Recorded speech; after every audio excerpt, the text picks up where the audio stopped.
Reflet d'Afrique Télévision, le Flash Info, The Breaking News.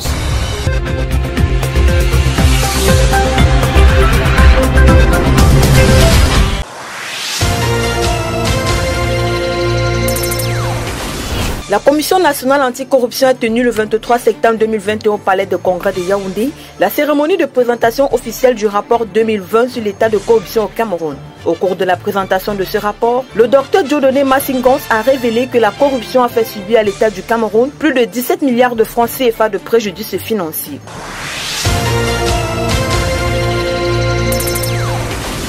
Au cours de la 5e conférence des ministres francophones tenue le 22 septembre dernier par visioconférence et présentielle à Bucarest en Roumanie, le ministre d'État, ministre de l'Enseignement supérieur, le professeur Jacques Famendongo, a magnifié les acquis du renouveau universitaire au Cameroun. Ce dernier, qui a participé en mode distanciel, a axé son intervention sur les relations qu'entretient le Cameroun avec l'Organisation internationale de la francophonie et de manière spécifique avec l'Agence universitaire de la francophonie dont il abrite le bureau régional pour l'Afrique centrale et les Grands Lacs. De manière succincte, il a présenté l'évolution du système universitaire camerounais. En effet, le Cameroun compte 8 universités d'État auxquelles s'ajoute l'université inter-État Congo-Cameroun, une université numérique placée sous les auspices de l'Union africaine. L'on dénombre au total 400 instituts privés d'enseignement supérieur tutorés par les universités d'État ou les universités internationales. Il a tenu à relever que son pays dispose d'un écosystème heuristique porté par le triptyque assurance qualité, professionnalisation et numérisation des enseignements employabilité des diplômés de l'enseignement supérieur. L'objectif final étant de contribuer à l'essor de l'économie du savoir et à la création des richesses par les diplômés de l'enseignement supérieur.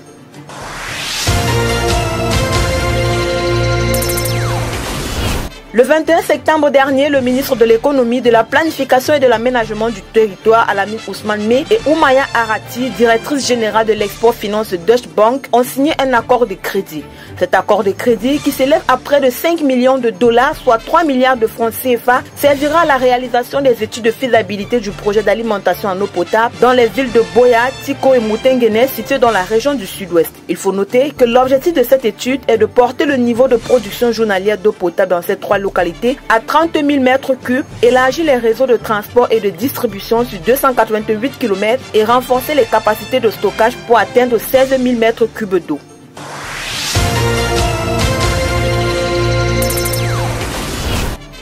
En économie, la Banque ouest-africaine de développement a approuvé le financement de 5 propositions pour un montant global de 60 milliards de francs CFA. C'était au cours de la 125e session ordinaire tenue le 21 septembre dernier que le conseil d'administration de la Banque ouest-africaine de développement, réuni en visioconférence, a validé ce financement. Il faut dire que ces nouvelles approbations ont porté à 348,7 milliards de francs CFA le montant à date des engagements sur l'année 2021 et 6 592,7 milliards de francs CFA le total des engagements pour toute opération confondue de la Banque ouest-africaine de développement depuis le démarrage de ses activités opérationnelles en 1976.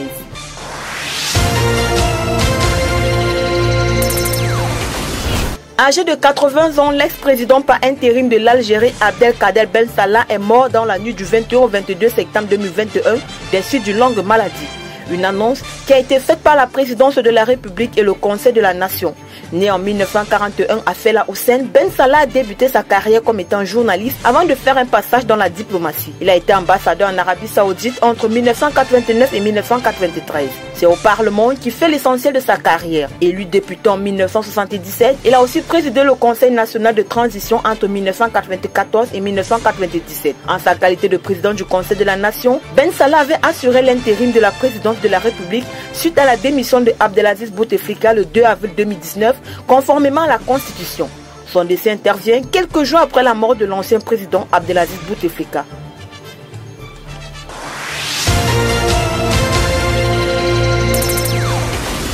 Suite à la disqualification des stades de la Côte d'Ivoire pour non-respect des normes internationales, le pays d'Alassane Ouattara a été contraint de recevoir le Malawi à Cotonou au Bénin dans le cadre de la 4e journée des qualifications pour le Mondial 2022.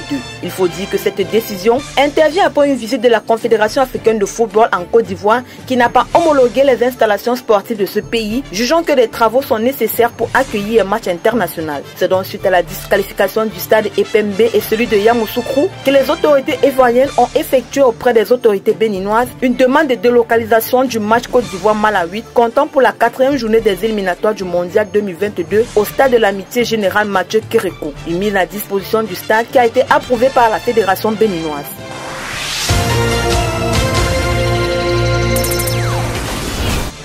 C'est officiel, le goleador camerounais Samuel Eto'o-Fils est candidat au poste de président de la Fédération camerounaise de football.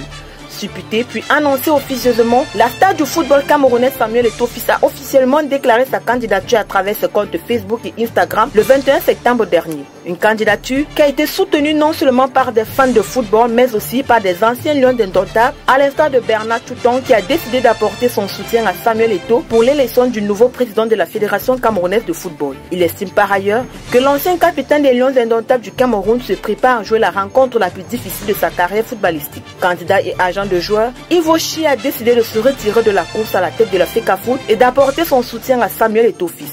Je ne peux pas déposer ma candidature à la suite de celle de Samuel. C'est véritablement impossible pour moi de candidater face à lui puisque je pense que c'est le meilleur choix que le Cameroun puisse avoir dans l'histoire de la présidence de la FECAFOOT. Si ce n'était pas le cas, je serais candidat et je pense qu'après lui, je serais le meilleur candidat pour ce poste. Non, je ne pourrais jamais aller contre Samuel dans une élection. Bien au contraire, je vais me joindre à lui pour l'aider à être le meilleur président qu'il peut être. J'appelle tout le monde à mettre 100% pour le soutenir. Il est le candidat qu'il faut pour changer notre football, avait-il déclaré. Ex-allié du président en exercice Sédou Bombo Djoya, Samuel Eto'o croit qu'il est temps, comme l'indique son credo, de redonner au football camerounais sa grandeur. L'ancien sociétaire du FC Barcelone et 4 fois ballon d'or africain a dévoilé le 22 septembre dernier son programme électoral qui se résume en investir pour transformer. Il a par ailleurs indiqué être porteur d'un projet futuriste et novateur pour le développement du football camerounais dans son ensemble. Reflet d'Afrique Télévision, le Flash Info, The Breaking News.